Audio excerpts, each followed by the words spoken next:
Hello humans, this is Random Guy and welcome to the Random Channel. Today we're going to be continue playing Wizard's Choice Medieval Fantasy Chapter 6 Part 2. And last time we were about to follow Thanatos and his buddy boy back to their mistress, but I can't cast invisibility and polymorph this time because that's going to cost me 13 mana and I'm pretty damn sure I need mana for later. So the best option would be to cast just polymorph. I don't know how this would work. You want to follow Thanatos and his new friend back to this mistress Azazel. Now, how do you expect to even leave this building without a set of wings? Polymorph is the way to go. You consult the spellbook carefully before attempting the arcane phrase. As you say the words, execute the movement and concentrate, you feel your body begin to vibrate, then shake and followed by a racking pain. When it ends, you look down at your cloven feet. A classic look. This should help me fit in. You hear a raspy voice say. You jump with a surprise. Who? Says the voice. It cannot be. You pull out a mirror and behold yourself. You have another mouth. What a monster. Your second mouth exclaims. And a monster you certainly are. In addition to your second mouth, your entire face has elongated and morph beyond recognition. Your now widely spaced eyes are larger and they glow menacingly. By the way, so basically there's another mouth that speaks everything that we are thinking. I got what I wanted, a demon I am. The second mouth rasp. Perhaps I should shut up. Do I say what I am thinking? Oh gods, I did not envision this. I could have used some more practice at this spell. There is an uncomfortable pressure on your back as you unfurl a large set of bat wings, just like what Narissa had when she was a vampire. It was easy to recall those wings as I cast the spell. Everything to do with her is easy to remember. Your mouth rasps. We hear that? Comes the faint voice of Thanatos, followed by the clopping of his hooves. You clamp your clawed hand down on your second mouth. It makes a muffling, mumbling sound. Now what do? You could attempt to continue hiding, let Thanatos and the big demon leave so they can follow them, or you can come out and speak to them, instead learn a few things. If you come out, you doubt that you will be recognized. What will they do? And what will your own second mutinous mouth say? Stay hidden. Oh, god damn it. Life decreases 4. He's up there, Thanatos exclaims. Behemoth leaps into the air, takes flight straight towards you. Not wanting to be trapped behind a statue while potentially being attacked, you leap out and flap your wings. Unfortunately, you are not a practiced flyer. You dip down into the air. Leave, you shout as your second mouth says something. You cannot hear over your other shouting. Behemoth rakes his claws over your chest with a snarl and you plummet the rest of the way to the floor. Wait, you shout as you stand up. You seek the human, do you not? Yes, Thanatos answers. Behemoth lands nearby and takes a menacing step towards you. Impersonator. You can play the part when you need to. Okay, so this is the one I'm going for. Last time I didn't get an achievement because I used way too much mana to get out of the situation. But at least I have 9 mana now and I need to make sure it doesn't hit 0. I know where he went, but I will not tell pathetic and attractive intruders such as yourself without payment, you say. The infernal word that means both pathetic and ugly insults are usually packaged together in this language. It's difficult to pronounce and you hope your accent does not give you away. What is your price? Asked Thanatos. I will not negotiate with plebs. You burst out indignantly. I will speak to your master, you say. Behemoth glowers at you with his great dark eyes. If we take you to her, you will likely never leave her fortress again. Better for you to tell us. We will pay you 3 vials if your information is good. He is worth more than that, you snap. You have no idea what a vial is, but you assume you're being lowballed. These are, after all, demons. I will speak to your mistress and get a fair price, you say. Behemoth lets out a dark sound that you think might be a chuckle. Very well, I hope to watch you suffer. Behemoth then leads the way back to the balcony. There he extends a set of arms to Thanatos. Come, I will carry your effeminate body. You must make haste. Leap off the balcony after the others. This is a significant act of will on your part. Given your inexperience at flying, as predicted, your initial flight is clumsy. You nearly collided into several buildings and bridges as you careen through Narrow's dense city. Fortunately, either neither Behemoth nor Thanatos bothered to look behind at you. Just as fortunately, Behemoth is a slow flyer. Finally, you alight in courtyard and overgrown with thorny vines, covered with thick blanket of fog. As soon as you land, long menacing shadows materialize out of the courtyard and float towards you. He is with us, Behemoth says. The shadows linger around you for a moment, then retreat back towards the wall and disappear. Wait, Behemoth instructs to you and Thantos, striding into the fog out of sight. A few seconds later, you hear, "Come out, come now," out of the mist. You and Thantos dutifully follow the voice into the fog. Presently, see Behemoth standing inside a shimmering doorway that seems to have been cut into the wall. After you and Thantos step inside, the hole is suddenly gone. You press your hand against the wall to test whether it is merely an illusion, and you feel cold stone. This is another thing, that illusion would feel like stone either way, because just because you can touch it doesn't mean it's not an illusion. It's not a mirage. It actually, if your mind is generating it, there's a possibility you could touch it. And you could feel the cold from it, but that would have to be a high level illusion or whatever. I was wondering, what would Drala, the witch with the multiple eyes all over her body, how strong would she be compared to, whatever the demon lords and demons that exist in this one? Anyway, let's see what we got. Where was I? Behemoth leads the way through winding corridors. Screams and shouts echo from afar, and whispers of gibberish emanate from nearby. Although source is unclear, my mister will require that you deliver a powerful wizard, given all the trouble this is causing. Behemoth spits back at you and Thantos. Rest assured, he is powerful and cunning, answers Thantos. He had better be. My mistress will certainly test him, and if he is found wanting, well, he will pay. He will not be the only one to pay, says the Behemoth. Behemoth stops at a large green door, falls to one knee. A second later, the door opens and light streams into the. Presently, you find yourself in a large and richly furnished room. There's a giant bed with black silken covers and pillows. This is another thing that I don't understand, like why completely black. Like I can understand like if it's like black covers and there's like golden pillows or like white pillows on there. Like black covers and black pillows, that doesn't really look very good. Just it's going to look really weird. But what do I know about like the fashion sense of the demons, whatever.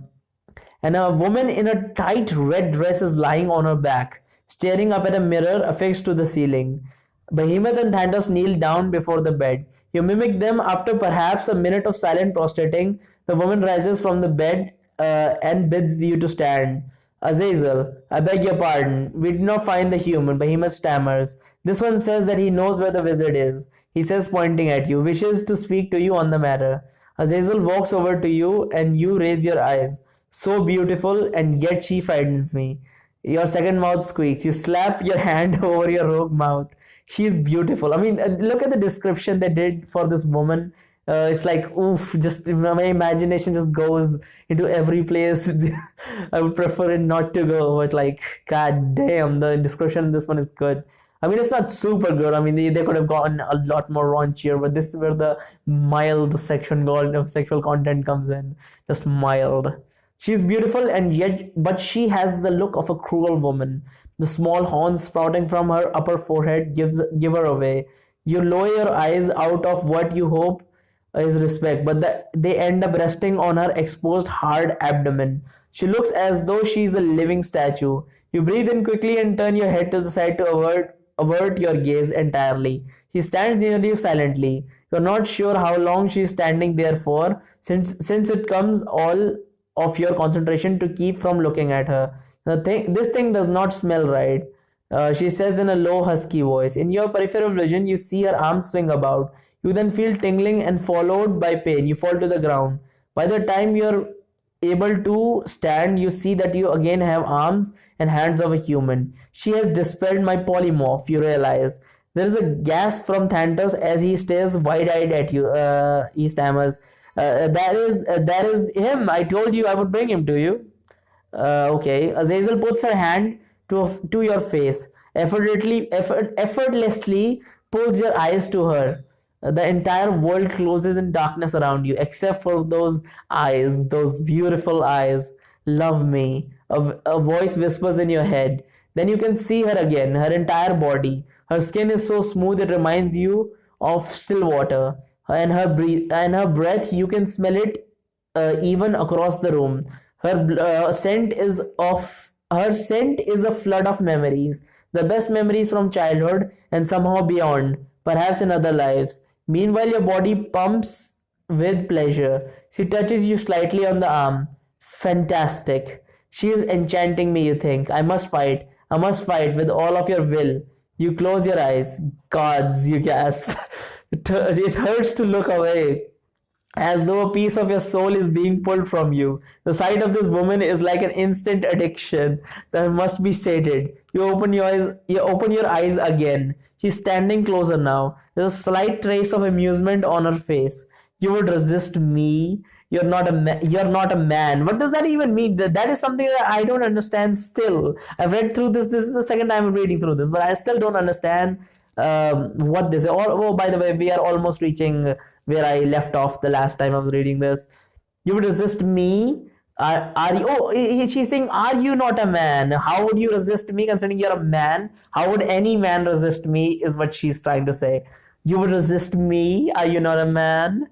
She says. It is as though the words from her mouth take a very long time because you are so intent on her voluptuous red lips. For you, she says, now several paces away, she is handing something to Thantos. Some small dark objects you're not sure about, you're not sure what. You can't focus on them, only her face. Pay no heed to Thantos. What? Pay no heed to Thantos. Look at me. You think desperately, but all you can manage to say is please. You're unable to pull your eyes from her, but in your peripheral vision, you think you can see Thantos grinning at you. Pathetic. I must fight this. You think as you wrest control of your mind, at least partially. You know enchantments well enough to realize that you only have a few seconds of free will before you sink back into a spell. You would cast a spell, however, the thought of harming Azazel seems unbearable. Perhaps instead you could use an invisibility spell, or you could say something. Perhaps you could make a deal with her. You're a powerful wizard after all. Thantos said you are a rare down here. Finally, there's a torch nearby. You could put your arm in the flame for a moment. Could this break the spell? But I don't think at any point firebolting a very strong character has worked at any given point in the story. It just doesn't work. So this is the last time I did this. Burn yourself, and that is the one I'm going to be doing. First, must break the enchantment. You think as you put your arm into the flame. At first, you feel nothing over the roar of emotions from the succubus. Then finally, the pain starts. Fool, what are you doing? Exclaims Azazel. I am no one's fool, not even yours. You say defiantly. The burn broke the enchantment as you had hoped. Well now, says an amused Azazel, I applaud your will. However, I am unimpressed with your guile. You would have done better to pretend you loved me and waiting for a chance to strike. She motions to Behemoth, who strides menacingly towards you. You back up and prepare to cast a spell. Suddenly, Azazel cries out, no, for you are powerful, and her words are cut off as her body convulses like a fish on the line. The slumps over. Meanwhile, Thantos and Behemoth backs away. Right before your eyes, Azazel's skin takes on a green tint. Her eyes become blazing emeralds. She stands up and adopts a posture and aura that strikes you as supremely confident. Ah, there you are. Welcome to my home, she says with a cruel smile. This is, by the way, this is something that I figured out after spending a few minutes. This is more than likely Nerul. I'm guessing, I'm pretty damn sure this is Nerul. I think she says that even. You know a possession now when you see one. However, in all the possessions you have witnessed recently, you have never seen a physical manifestation like this green light. Whatever it is possessing Azazel's body is a powerful entity. This leaves you with the question of what to do now. You are about to run, but you wonder what good that would do. Another option is to plead for mercy, but mercy is probably in short supply in the abyss. Another option is to try to escape with an invisibility spell. Finally, you can simply try to talk to her. And this is the one I did last time, talk to her. Be polite, but do not grovel too much, you think. This seems to be the best policy when entreating with the powerful. You bow your head in deference as you humbly introduce yourself. I know who you are, she says. My servant Azazel has touched you and sensed your essence. I know all that my servants know. I am Nerul, queen of the lair of the abyss. The goddess herself, you realize with a shock. As a wizard, you have developed an almost perfect memory. In a flash, you remember the first time Narissa told you the legend of this goddess. Would you like to review this memory? By the way, this is the point I left at last time, so I'm going to continue from it. After this, I have no idea what to do, so it's going to be just blind after this point. Yes, I would like to review it.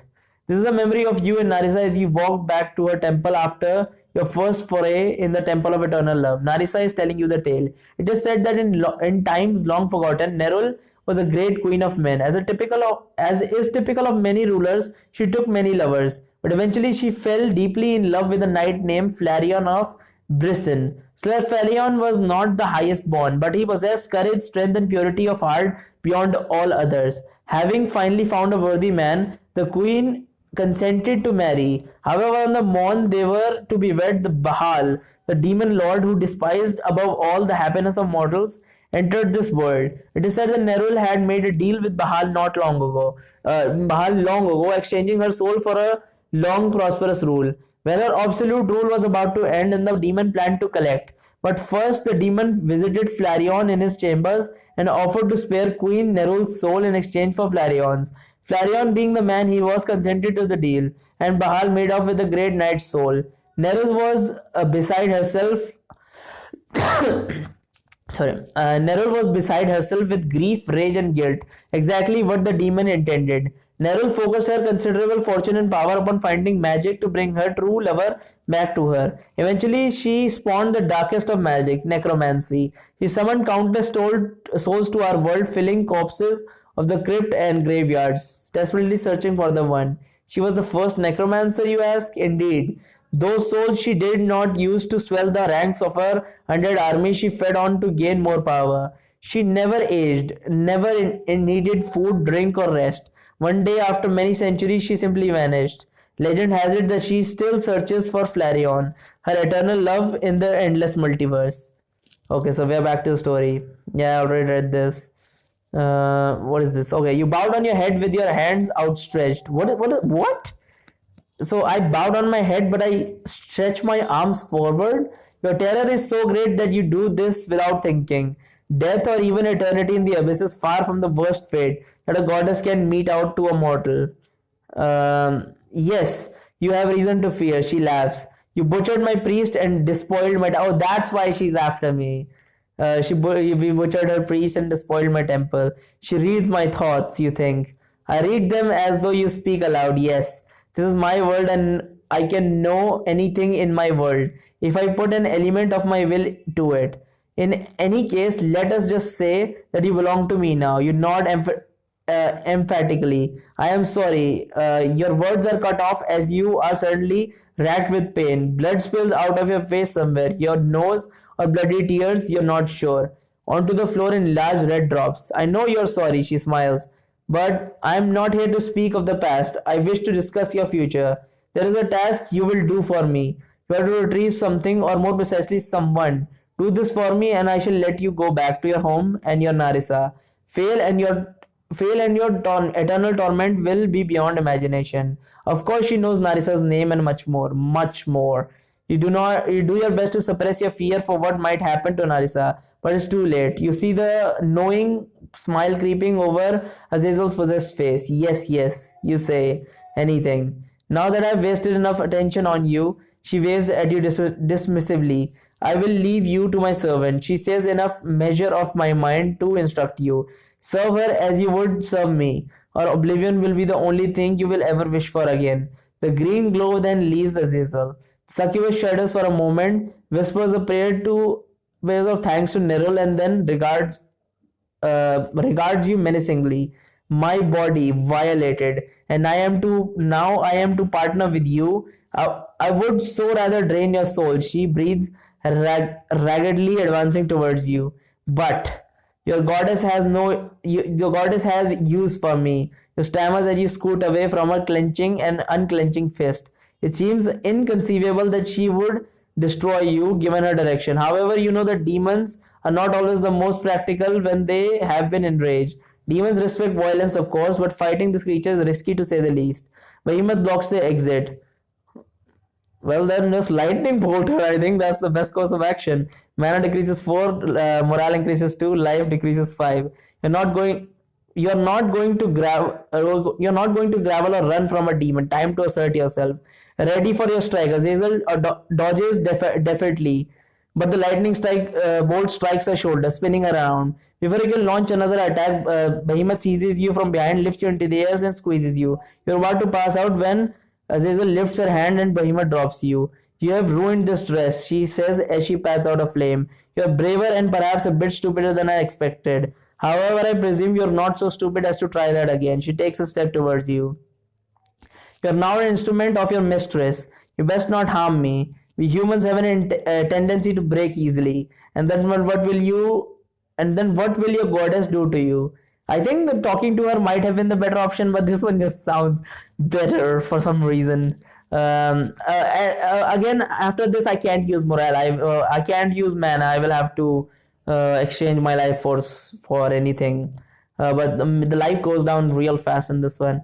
And then what will your goddess do to you? You ask, doing your steady to doing your best to keep your voice steady. The succubus stalks in her tracks, stares at you with eyes bulging as though her need to hurt you is intently warring with her rational side. That's right, be reasonable. Is that not what has gotten you where you are now? A soul that can apply even the smallest measure of reason in a land of total savageness has the upper hand. Give me your help and keep your goddess's favor, you say reassuringly. Her hand twitches, her chin juts out for a moment as if she's about to lunge. Then just as quickly she relaxes with a chuckle.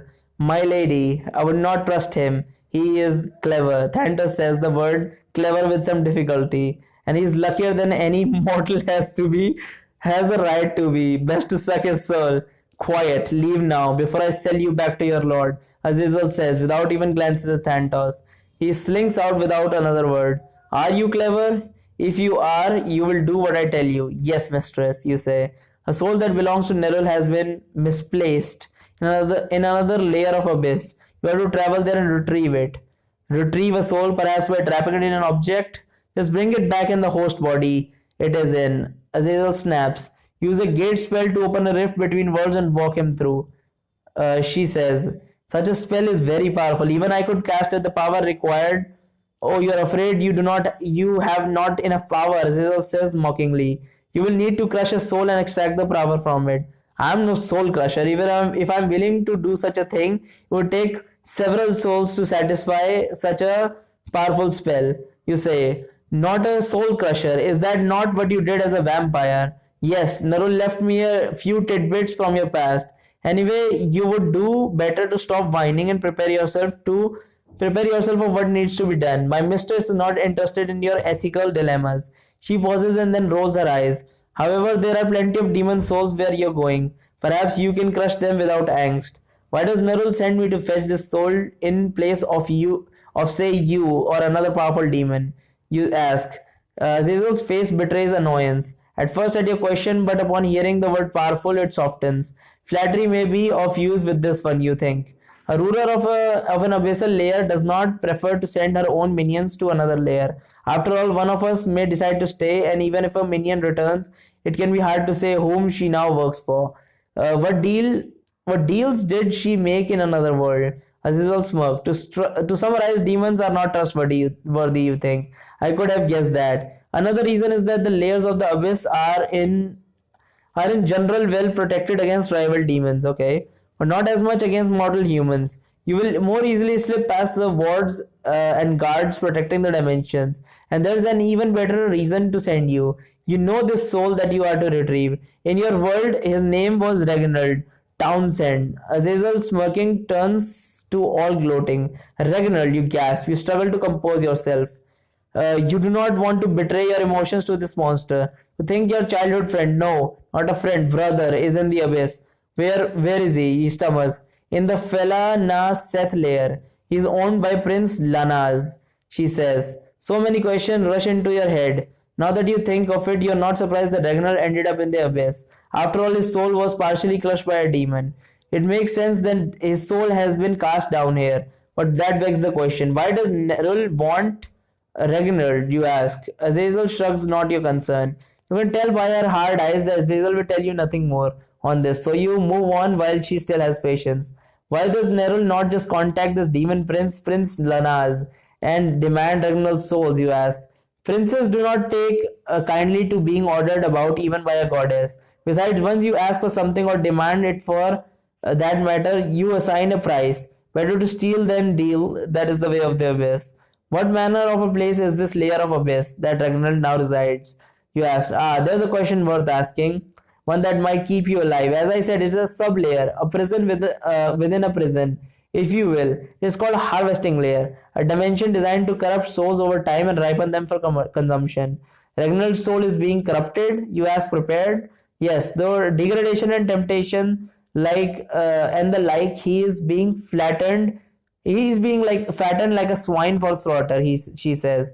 Ragnar will not succumb to the evil of your kind. You mutter, mostly to yourself. To properly taint your soul, you must do so by your own free will. So Ragnar does not know where he is or what game he is part of. None of the little lambs in that world do. You do not. You do well to keep that in mind. Ragnar will not know you or trust you, and you will not know him, at least not by sight. That is the reason you are needed. You have a connection to his soul, and you must see without seeing. Find him and bring him back. If he does not know or trust me, how will I bring him through a portal? That is, even if I can create the portal to begin with. You ask. Azazel laughs. That is the least of your concern. I should think the demons, the jailers, if you will, offer far greater challenge. Oh, and will not know them by their appearance. Guards and prisoners are interspersed together without distinction of form. However, demons can hardly help being demons. Know them by their words and actions. You're about to ask another question when Azazel puts up her hand. Enough. I have better things to attend to, and there is a little more I can tell you anyway. Every harvesting layer is different. Even Nerul herself could not easily scry into another layer she does not control. Only by projecting your soul into that world will you come to know it. Project my soul. Will you not just open a gate for me to step through? You ask. Ironically, a gate to leave the prison is easier than one to get in. After all, only the demons within would be expected to use a gate. Since the prisoners are ignorant of their cage, to enter, however, is not so easy. A properly defended harvesting layer would make a tempting travel for raiders by rival lords. Think of it, all those juicy souls ready to pluck. I don't get it. Hold on. After all, only the demons within would be expected to use the gates, and the prisoners are ignorant of their cage. To enter, however, is not so easy. For defending harvesting layer. Okay. So basically saying that in the harvesting layer, if other outside forces to just walk in, open a portal and get in, they would just like steal all the souls that the demon prince is, making for himself. So. Yeah. So I cannot travel there using my physical body, you say, but I haven't a spell to project my soul anywhere. Bah, you call yourself a wizard? Azazel scoffs. Never mind. It is a common enough spell here. Azazel walks over to her bookshelf and waves a finger. One thin book slides out a few inches. Azazel pulls it down. Possession and soul projection. Come easy to my kind, but you will have to study this, she says, handing you the book. Oh, and of course, she says, returning to the bookcase, pulling out another. Here is a spell for soul crushing souls. She hands you the thin book. Now leave, she commands. I will find you later. You walk out the door into the hall. Not knowing where to go, you head towards the first door you see. Not that way. Azazel is suddenly by your side. She grabs your shoulders and spins you so that you are facing another door. You will be safe in here. Oh, and drink this, she says, extending a small blue vial to you. Mana increases 11. You look at Azazel dubiously as she hands the vial into your hand. As though I would poison you. If I wanted to harm you, I would just simply rip your throat out and be on my way. You look exhausted. Drink the nectar while it is still fresh. With a shrug, you down the contents of the vial. There is a tingling sensation as the magical energy courses through you. That is the only one I will spare for you. So do not waste my time begging for more. She then turns and strides back into her bed chamber. A door Azazel directed you to lead. The door Azazel directed you to leads to a chamber covered in intricate and horrible carvings. There's a fountain in the middle of the room with dark liquid pumping out. Stone benches around the fountain. On the far wall is a door with a label over it that reads reward room. You wonder if the sign is supposed to be ironic. Nevertheless, you walk in and listen. You hear nothing. You weigh your options. Azazel said, I would be safe in here, beyond the room. Did that include doors beyond? You wonder. Fortune favors the bold and you can use all the rewards you could get. Still, the spellbook in your hand, which Azazel gave you, has new spells and that's exciting. Finally, there's the prospect of taking a nap. All of this wandering around hell is taxing you and you're not sure when you will have another chance to get rest. Aside from soul projection and soul crushing spell Azazel wants you to learn, you need mana to power all your other spells. Mana you replenish with rest. I don't think resting would be a good idea. Man, there's so many difficult ones. I have the spells, I need those anyways. Let's go into the reward room. You can only wander around hell for so long before one needs a reward to keep going. As Azazel said, you would be safe in here. Decide to take the broadest interpretation of this statement. So stride up to your door and listen. Not hearing anything, you open the door and peer inside. Immediately inside is a shimmering silk curtain. This does not look so bad. So you step through without as much as ruffling the fabric. You beg for mercy. What mercy did you give me? Shouts a lanky demon, stalking around the room with a gleeful smile on his loathsome face.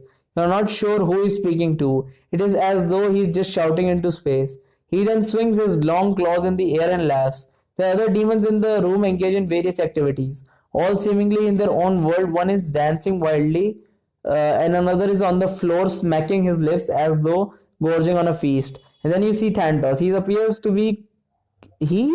be copulating with the wall. He appears to be copulating with the wall. Copulating is having sex, reproducing.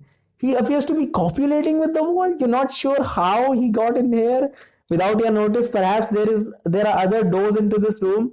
With him so distracted now would be fine time to strike a final blow, you think. Thank the gods, says a familiar voice. There you are. Narisa, you explain. She's beautiful. Her long blonde hair is disheveled from adventure, just as you left her in the Svelak's treasure room. Her blue eyes burn with intensity. Her smile is dazzling. She cares for her teeth as well as you. What does not use her urine as a cleaning agent? What?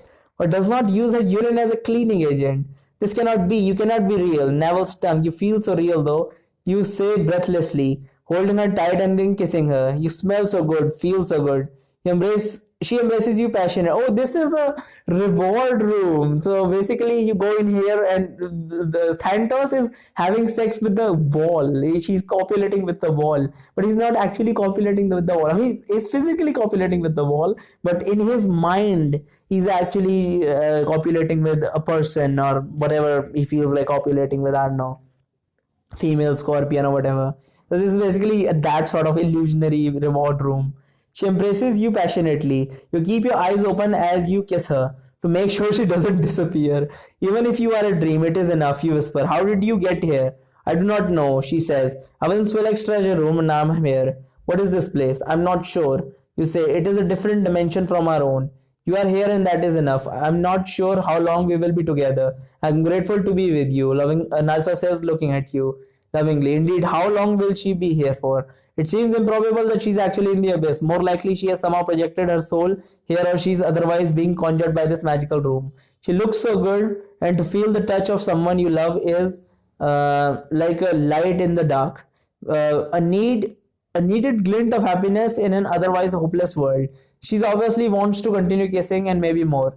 On the other hand, you wonder if it would be more prudent to talk to her and try to find some clue as to what's going on here. I doubt she has any idea what's going on here. Like, literally, what idea she could have? Like, she's not a fucking wizard, right? And now she is alone and she's being chased after as a vampire. And who knows how many people knows her face. So, even if she's not a vampire anymore, people might still be chasing her. So, I think just get on with it. Get the morale up. This is a reward room, right? Want to reserve some reward after all you've been through? You kiss her passionately. She evidently likes this. It is like a dam has broken within her. Her hands slide over your back and pulls you in. She kisses your neck and begins unbuttoning the top of your tunic. What was the last thing you remember? You whisper.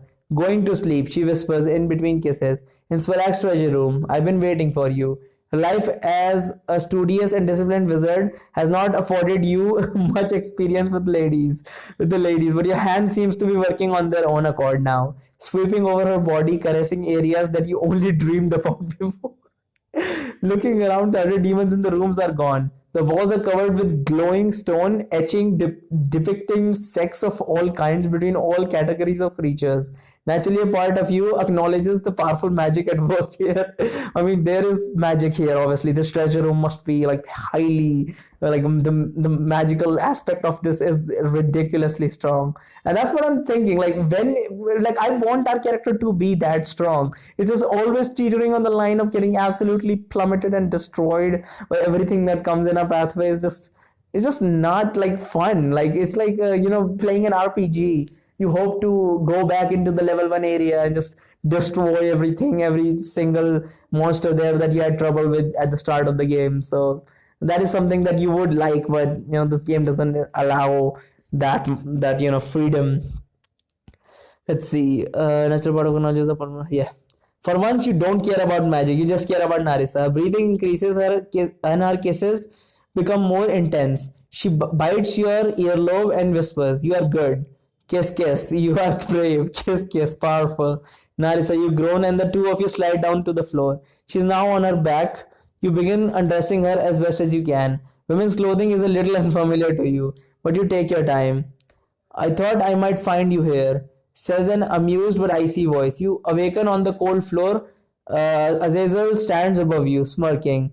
"Put some clothes on," she commands, pointing to your clothing scattered. You stand out as a human as it is, without walking around naked. It is a wonder no one has crushed your soul in here. Azazel look around to the other demons in the room, which are engaged in various pleasurable activities by themselves. Well, I suppose it's not so surprising that you have gone unnoticed in here. It was all an illusion, you ask as you grab your trousers. You feel tears begin to well up, but from shame, uh, but from loss. What? Not from shame, but from loss. A little more than that, she says. Then, perhaps noticing your distress, she laughs coldly. "Did you find something you liked in here? Something to live for, something to strive for?" You don't answer. You just dress as quickly as you can. Outsiders do not give us demons enough credit. They think we are only chains and whips of fire. But we understand the power of motivation. Not just motivation brought on by fear. Although I must admit that is a favorite, she says. "Did you expect me to come into this room?" You ask. Humans are curious animals, and a wizard is doably so. Suffice it to say, I am not surprised to find you here. Keep in mind that if you succeed in the task Nerul has given you, you may return for more pleasurable diversions, she says. "I don't want your demon dreams." Nerul said she would return me to my home, you hiss. Yes, of course, she says with a thin smile. You don't like the way she said this. Not that you can be surprised. Demons and evil goddesses are liars. No doubt, they have no intention of returning you back to Narissa and your home world. Nevertheless, you play along for now. Now that I am pleased that you have found a way to pleasure yourself in my home, however, there was the matter of you learning the spell for projecting your soul out of your body. You will need this to enter the spirit prison where your friend is held. Have you mastered it? I have not studied the spell, my lady, you admit. Azazel's face darkens and then she strikes you in the face, knocking you on your back. What did I send you in here for? Reward yourself for doing nothing of use? She hisses. How dare you waste my time? You nod as you slowly get to your feet. And what of possessing? And what of soul crushing? She asks. You shake your head. Idiot, she musters. Very well. I will leave you here for a short time. You will study and know the spell by the time I return. Or, quest be damned, I will flay you. With that, she briskly leaves the room. Waste no time, open the new spell. I mean, that was still interesting. I don't mind trading a little bit of life and all that good stuff for that. I mean, I got 4 morale out of it, so I could trade that in the later parts. You waste no time opening the new books and you frantically began to study them. That was a little embarrassing though, but it was certainly interesting. You waste no time opening. You know what, let's 32 minutes has been, so let's just end it here. Thank you so much for watching. There's a link in the description to my Twitter. Go follow me there. There's a link to my Patreon where there's a public series of hentai let's plays that I've been playing at the moment. You can go check those out, and see you later. Bye bye.